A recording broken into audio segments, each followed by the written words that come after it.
मैंने दिल्ली पुलिस के लगभग सारी एंट्रीज के एक्सपीरियंस लेकर के बैठा हूँ। मैंने खुद फिजिकल दिया है, वहाँ के माहौल को मैंने बहुत अच्छे से समझे हुआ है। 8 मिनट में आपको 1600 मीटर की रेस कंप्लीट करनी है। इजी नहीं होता है, ये ही खतरनाक पड़ता है कांस्टेबल वाला, कांस्टेबल एग्जीक्यूटिव वाला। लेकिन अगर बिल्कुल छह के किनारे पे घूम रहे हो तो बहुत ज्यादा चांसेस है कुछ ना कुछ गड़बड़ हो जाएगी। नमस्ते भाई, जय हिंद। कैसे हैं आप लोग? उम्मीद है मस्त हो गए और बेहतरीन तरीके से अपनी तैयारी में व्यस्त हो गए। आज हम बात करेंगे दिल्ली पुलिस कांस्टेबल के आने वाले दिनों में जो फिजिकल होना है उसके बारे में। और मैं इसके ऊपर बातें क्यों कर पा रहा हूं मैं पहले बता देता हूं। मैंने दिल्ली पुलिस के लगभग सारी एंट्रीज के एक्सपीरियंस लेकर के बैठा हूं। मैंने खुद फिजिकल दिया है। ड्राइवर को छोड़कर बाकी जितनी भी एंट्री हैं दिल्ली पुलिस के अंदर, उन सभी का एग्जाम मैंने दे रखा है। ऐसे दिल्ली पुलिस कांस्टेबल का फिजिकल मैंने दिया हुआ है, दिल्ली पुलिस एचसीएम का फिजिकल दिया हुआ है, एचसीएम मिनिस्ट्रियल का, और दिल्ली पुलिस एडब्ल्यू टीपीओ कह लो, और जो सब इंस्पेक्टर बनते हैं एसएससी सीपीओ, इन सभी का फिजिकल मैंने दे रखा है। वहाँ के माहौल को मैंने बहुत अच्छे से समझे हुआ है। उसके आधार पर मैं आपको सारी चीजें बताऊंगा आज, ठीक है। आप अभी फिजिकल की प्रिपरेशन चल रही होगी लेकिन कुछ गलतियां भी कर रहे होगे, इन सभी चीजों पर बात करेंगे। हो सकता है वीडियो थोड़ी लंबी रहे बट आप पूरी वीडियो जरूर देखना, ठीक है। कुछ मिस्टेक अगर आप कर रहे होगे तो शायद इस वीडियो से उनको आप इंप्रूव कर रहे होगे, ठीक है। चलिए शुरू कर लेते हैं एक बार। सबसे पहले तो आपको मैं बता देता हूं कि फिजिकल क्राइटेरिया तो ऐसा कोई बच्चा नहीं होगा जिसको ना पता हो। जैसे अगर मैं बात करूं ड्राइवर का, तो ड्राइवर के अंदर हाइट तो लगभग सब में 170 सेंटीमीटर ही चाहिए होती है दिल्ली पुलिस में, ठीक है। एचसीएम वगैरह में कम चाहिए होती है। चेस्ट 81 से 85। पहले ड्राइवर की बात कर लेते हैं, जल्दी जल्दी सारे क्राइटेरिया बता देता हूँ फिर स्ट्रेटेजी पर आएंगे, ठीक है। अगर मैं बात करता हूं तो रेस होगी आपकी 1600 मीटर की, जहां 7 मिनट में आपको रेस कंप्लीट करनी होगी। मैक्सिमम आप सभी लोग इसी में लाया करते होंगे अप टू 30 इयर्स, तो इसी को एक बार मैं बता देता हूँ। 12.5 फीट की लॉन्ग जंप है और 3.5 फीट की आपकी हाई जंप होती है ड्राइवर के लिए। अगर हम बात करते हैं एडब्ल्यू टीपी और एचसीएम की, एचसीएम में जो फीमेल कैंडिडेट है उनके लिए हाइट चाहिए 157 सेंटीमीटर। मेल जो कैंडिडेट है एचसीएम में उनकी हाइट चाहिए होती है 165 सेंटीमीटर। और अगर मैं बात करता हूँ एडब्ल्यू टीपीओ की, तो 170 सेंटीमीटर की हाइट चाहिए होती है मेल कैंडिडेट के लिए। फीमेल के लिए 157 ही है दोनों में, ठीक है। चेस्ट की अगर मैं बात करें एचसीएम में, ठीक है, ये सिर्फ मेल के लिए क्राइटेरिया होता है 78 सेंटीमीटर से 82 सेंटीमीटर, यानी कि 4 सेंटीमीटर का एक्सपेंशन आपको चाहिए होगा, ठीक है। नॉर्मल अगर आपकी चेस्ट को मेजर करें तो मिनिमम 78 आना चाहिए, और एक्सपेंशन 4 सेंटीमीटर का, यानी अगर 78 आता है तो 82 सेंटीमीटर तक आपकी विद एक्सपेंशन जानी चाहिए, फुलाव के साथ, ठीक है। और एडब्ल्यू टीपीओ की बात करें तो 81 सेंटीमीटर से 85 सेंटीमीटर, एक्सपेंशन 4 सेंटीमीटर का चाहिए ही चाहिए, ठीक है भाई। इतना तो आ भी जाता है और ये कोई बड़ी चीज है नहीं। और वहां नहीं भी आता तो वो इतने कोऑपरेटिव तो होते हैं कि जा भाई जा करके पुशअप्स मार ले, फिर आपकी चेस्ट मेजर कंप्लीट हो जाता है, ठीक है। फिजिकल एंड्योरेंस की बात करें मेल कैंडिडेट की, तो ये दोनों एडब्ल्यू टीपी और एचसीएम के लिए सेम ही है। 7 मिनट में आपको 1600 मीटर की रेस कंप्लीट करनी होगी। 12.5 फीट की आपकी लॉन्ग जंप होगी और 3.5 फीट की आपकी हाई जंप होगी। ये है मेल कैंडिडेट के लिए। अगर फीमेल कैंडिडेट की बात करें तो 800 मीटर की रेस होगी जो आपको 5 मिनट में कंप्लीट करनी होगी। लॉन्ग जंप की बात करें तो 9 फीट की, और हाई जंप की बात करें तो 3 फीट की। ये फीमेल का क्राइटेरिया है एचसीएम और एडब्ल्यू टीपीओ के लिए। कांस्टेबल की बात करें, जो सबसे ज्यादा बच्चे तैयारी कर रहे होंगे इसी की कर रहे होंगे, इसकी अगर हम बात करते हैं तो भाई आपको फीमेल कैंडिडेट की मैं पहले बात कर लेता हूं। कांस्टेबल एग्जीक्यूटिव के लिए 8 मिनट में आपको 1600 मीटर की रेस कंप्लीट करनी है। इजी नहीं होता है, ये ही खतरनाक पड़ता है कांस्टेबल वाला, कांस्टेबल एग्जीक्यूटिव वाला। इसके लिए आपको मजबूती से तैयारी करनी पड़ेगी। कैसे चीजें करनी है वो मैं आगे बात करूंगा, ठीक है। 10 फीट की लॉन्ग जंप है, 3 फीट की आपकी हाई जंप है। 3 फीट ही है ना, ठीक है। चलो, अब एज वाइज बाकी वो आगे दे रखा है, इतना अप्लाई नहीं करते होगे। मैं सिर्फ जनरल जनरल सारी चीजें बात करता हूँ जो अप टू 30 इयर्स के लिए, ठीक है। मेल कैंडिडेट को 6 मिनट में 1600 मीटर की रेस कंप्लीट करनी पड़ेगी कांस्टेबल एग्जीक्यूटिव की, ठीक है। लॉन्ग जंप की बात करें तो 14 फीट है, और हाई जंप की बात करें तो 3 फुट 9 इंचेस ये आपकी हाई जंप रहने वाली है, ठीक है। यानी कह सकता हूँ 3.25 फीट की। तो अच्छा खासा आपको यहाँ पर तैयार रहना पड़ेगा सारी चीजों के लिए। अब हम बात करते हैं फिजिकल के ऊपर, ठीक है। बहुत सारे बच्चे ऐसे भी होंगे जिन्होंने अभी भी तैयारी शुरू नहीं करी होगी। तो मैं आपको एक चीज बता देता हूं, आप अगर ये इंतजार कर रहे हो कि नोटिफिकेशन जब आएगा फिजिकल का हम तब तैयारी करेंगे, तब आप समझ लेना कि बहुत कम चांसेस हैं कि आप फिजिकल क्वालिफाई कर जाओ। इतना आसान नहीं होता है। आपको अभी अभी दिख रहा होगा कि अच्छा 6 मिनट में ही तो मारनी है। पहली बात तो 6 मिनट हर किसी के लिए बहुत आसान नहीं होता है, और अगर आपका टाइम 6 मिनट के आसपास आ भी रहा है तो बहुत ज्यादा खुश होने की जरूरत नहीं है। बरसात का मौसम है, हवाएं तेज चलती हैं, जा करके जब ग्राउंड में पहुंचोगे तब पता चलेगा कि तुम्हें बहुत लोग मिलेंगे ये कहते हुए नहीं यार 6 सवा 6 में भी आ रहा है, तब भी वहां फिजिकल हो जाएगा। लेकिन मेरा एक्सपीरियंस कुछ ऐसा है कि अगर आपका 6 मिनट छोड़ो, 5:50 का भी टाइमिंग आ रहा है, तब भी आप चिल होकर के मत बैठो। जितना तोड़ सकते हो इस टाइम को और ज्यादा तोड़ने की कोशिश करो जब तक फिजिकल नहीं आ रहा। वहां पर सर्कुमस्टांसेस बहुत अलग होते हैं, यहाँ के फील्ड पर सर्कुमस्टांसेस बहुत अलग होते हैं। तो हल्के में बिल्कुल लेने की जरूरत नहीं है, बाद में छोटी सी मिस्टेक की वजह से आप बहुत पछताते हो।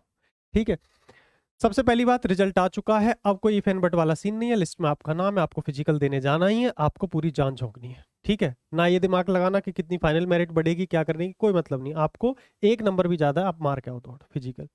फिजिकल की ऑफिशियल डेट अभी अनाउंस नहीं हुई है, उसका इंतजार भी मत करना, अभी से अपनी प्रिपरेशन को अच्छे तरीके से रखना। एक्सपेक्टेड डेट की मैं बात करूं, हालांकि एक्सपेक्टेड डेट बताने की हिम्मत करना आसान काम नहीं है। ये जुलाई के 3rd वीक के आसपास शायद आपकी डेट आ जाएगी फिजिकल की। ठीक है, फिक्स नहीं है, बट पहले भी आ सकती है और इसके बाद भी जा सकती है, बट अप्रोक्स सुनने में आ रहा है कि इतने पे आ जाएगी। ठीक है, ऑफिशियल नोटिस आते ही फाइनल आपको पता चल जाएगा फिजिकल क्या है। अब आगे चलते हैं। ठीक है, अभी क्या करना जरूरी है, कुछ बच्चे थोड़ी बहुत गलतियां करते हैं, उन सब चीजों पर मैं बात कर लेता हूँ। ठीक है, फिजिकल की तैयारी अभी से शुरू करें। अगर आपने अभी तक भी शुरू नहीं किया है तो अब डिले करने का कोई मतलब नहीं है, रिजल्ट भी आ चुका है, सारी चीजें आप लग चुके होंगे काम में, मैं ऐसा मान करके चलता हूँ। ठीक है, अगर नोटिफिकेशन डिले भी होता है तो आपकी जो प्रिपरेशन है वो वेस्ट नहीं जानी। स्टेमिना को अगर आप समझोगे तो वो एक दिन में बिल्ड होने वाली चीज नहीं है, 15 दिन में बिल्ड होने वाली चीज नहीं है। स्टेमिना जिसको कहते हैं सांस बनाना, उसके लिए टाइम लगता ही लगता है और टाइम लगेगा ही लगेगा। तो अभी से आप पूरे तरीके से लगे रहो। और बहुत सारी गलतियां आप कर जाते हो कि एग्रेसिव होना। मैं अपनी बताऊं तो जब मैं, हालांकि प्रिपरेशन, जब मैंने फिजिकल, दिल्ली पुलिस कांस्टेबल का मेरा फिजिकल था तो बहुत कम टाइम बचा था मेरे पास, तो मैंने थोड़ा ज्यादा ही जोर लगा दिया। जोर ऐसा लगा दिया कि पैर सूज गए थे, डॉक्टर के पास एडमिट पड़ा था मैं। डॉक्टर ने कही अगले तुम 20-25 दिन तक बिल्कुल भी ग्राउंड पे नहीं जाओगे। तो ऐसी सिचुएशन भी मत क्रिएट कर लेना अपने साथ कि एक साथ ही तुम सोच रहे हो कि सब कुछ हम उखाड़ के फेंक देंगे, ऐसे नहीं होता। स्टेमिना धीरे धीरे बिल्ड करा जाएगा।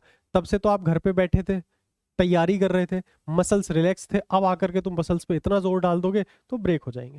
तो बहुत सारी चीजों को समझते हुए चलना है। ठीक है, ऑफिशियल नोटिस का वेट करना है, अगर आप कर रहे हो तो देखो आप गलती कर रहे हो। ठीक है, अब किसी भी नोटिस का वेट करने की जरूरत नहीं है। लिस्ट में अगर नाम है तो फुल इंटेंसिटी के साथ काम करो। लेकिन इंटेंसिटी मैंने अभी फिर बताया, रोज एक्सट्रीम इंटेंसिटी से काम नहीं चलता है। आप एक दिन में मिल्खा सिंह नहीं बन सकते हो, टाइम चाहिए होता है। एक दिन बहुत हाई इंटेंसिटी वर्कआउट करो, एक दिन लो, एक दिन बहुत लॉन्ग रन पे जाओ, एक दिन शॉर्ट रेस मारो, 100 मीटर हो गया, 200 मीटर आ गया, स्प्रिंट मारो। तो इस तरीके से मिक्स तरीके से आपको चलना होगा। स्मार्टनेस जो आपने पढ़ाई में दिखाई थी वो स्मार्टनेस आपको फिजिकल की तैयारी में भी दिखानी है। अननेसेसरी आपको 5 किलोमीटर ही भागते नहीं रहना है, सांस भी बनानी है, लेकिन सांस के साथ साथ आपको रेस भी तैयार करनी है, आपको तेज भागना है वहां पे। ठीक है, मैराथन नहीं है कि वहां पे 5 किलोमीटर की रेस होगी, 1600 मीटर होगी। स्टार्टिंग से लेके एंड तक आपको खींचने की आदत होनी चाहिए। ठीक है, आप रिलैक्स नहीं हो सकते 1600 मीटर में।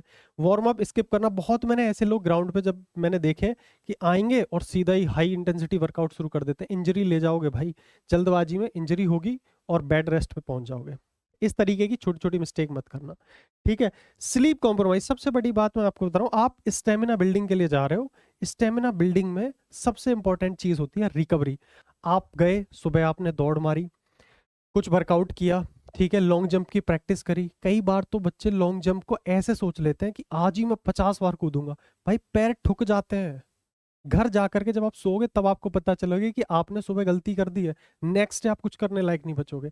तो हर चीज को धीरे धीरे धीरे धीरे इंप्रूव करना है। इसीलिए मैं कह रहा हूं अभी भी अगर नहीं किया है तो अब फिर आपके पास टाइम नहीं है, अब आप लग जाओ अपने काम पे, क्योंकि आप एक साथ ताबड़तोड़ तरीके से फिजिकल की तैयारी नहीं कर सकते, वरना आप 100% कोई ना कोई इंजरी लेकर के बैठ जाओ। किसी का एंकल ट्विस्ट हो जाता है, किसी को शिन पेन होने लग जाता है, बहुत सारी समस्याएं आती हैं। इसीलिए धीरे धीरे धीरे अपने को करना है, इंटेंसिटी धीरे धीरे अपने आप को बढ़ानी है। ये सब चीजों को समझना। रिकवरी मोस्ट इंपॉर्टेंट है। रिकवरी आएगी स्लीप से, जितनी बेहतरीन स्लीप उतनी बेहतरीन रिकवरी, जितनी बेहतरीन रिकवरी उतना ही बेहतरीन स्टेमिना बिल्ड होगा आपका। ये चीज आप ध्यान रखना। नए शूज लास्ट टाइम पे देखो, कई बार बच्चे ऐसा करते हैं कि जो शूज में दौड़ रहे होते हैं, मैंने ऐसे भी देखा है कि नए शूज मंगा के रख लेंगे, बोले उस दिन पहनेंगे जिस दिन हमारा फिजिकल होगा। सबसे बड़ी गलती है, इस टाइप की कोई गलतियां मत करना। हो सकता है नई शूज आपने बहुत महंगे और बहुत अच्छी ब्रांड के लिए हो, बट मे बी वो आपके पैर में जिस दिन आप पहले दिन दौड़ोगे कुछ ना कुछ काटने लग जाए, कुछ चीजें वो पहन के ही पता चलती हैं। तो ऐसी गलतियां मत करना, ठीक है। लाइफ टाइम अपॉर्चुनिटी होगी तुम्हारे सामने फिजिकल की, पता चले नए जूते पहन के दौड़ने लग रहे हो और पैर में कोई इशू आ गया। ये सब गलतियां नहीं, जिस शूज से आप प्रैक्टिस कर रहे हो उसी शूज से जाकर के फिजिकल देना है।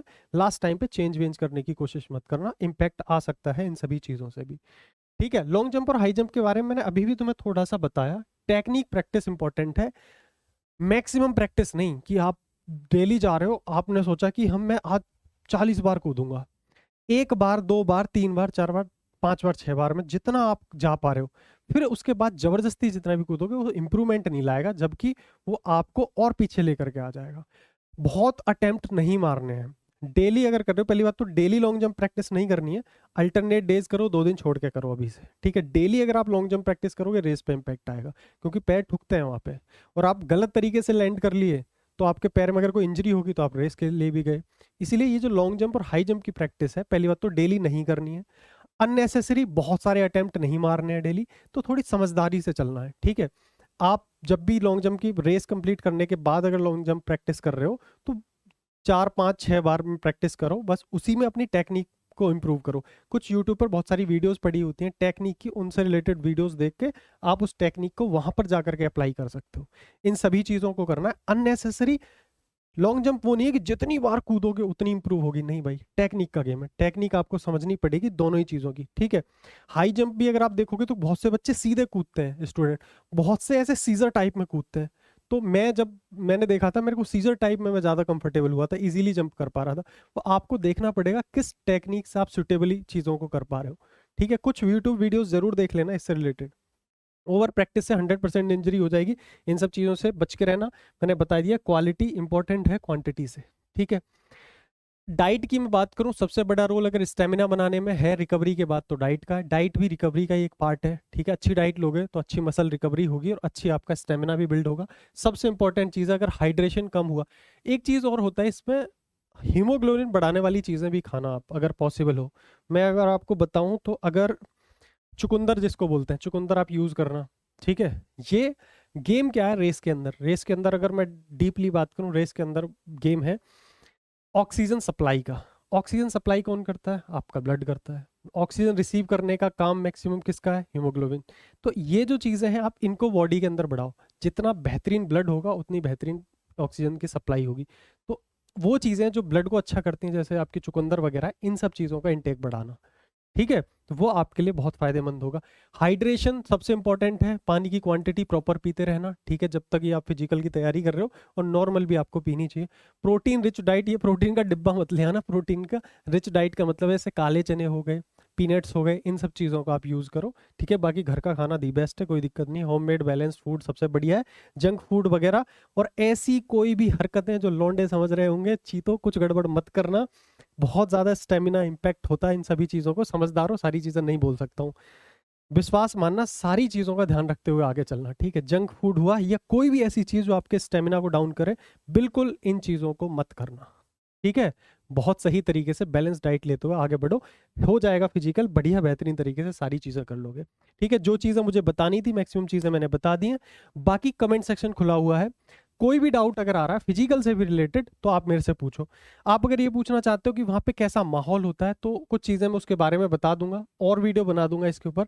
कमेंट सेक्शन पूरा खुला हुआ है।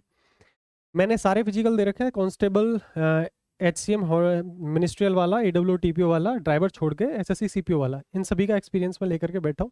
वहाँ पर मैं आपको ये कहूँगा, ज़्यादातर लोग लास्ट टाइम पे बोलेंगे अगर तुम्हारा 6:20 में भी टाइम आ रहा है ना तो वहाँ जा करके तुम मार दोगे, हो सकता है तुम वहाँ मार दो। लेकिन अगर अभी आपके पास टाइम है तो 6 मिनट में भी अगर आपका टाइम आ रहा है ना, उसको 5:45 5:40 तक घसीटने की कोशिश करो। जितना टाइम तोड़ सकते हो अपने ग्राउंड पे उतना मैक्सिमम टाइम तोड़ के जाना फिजिकल पे। अगर तुम ये भरोसे जा रहे हो कि किनारे पे तुम्हारा टाइम आ रहा है, वहां 100% मार के आ जाओगे, वहां प्रॉब्लम ज्यादा आ सकती है।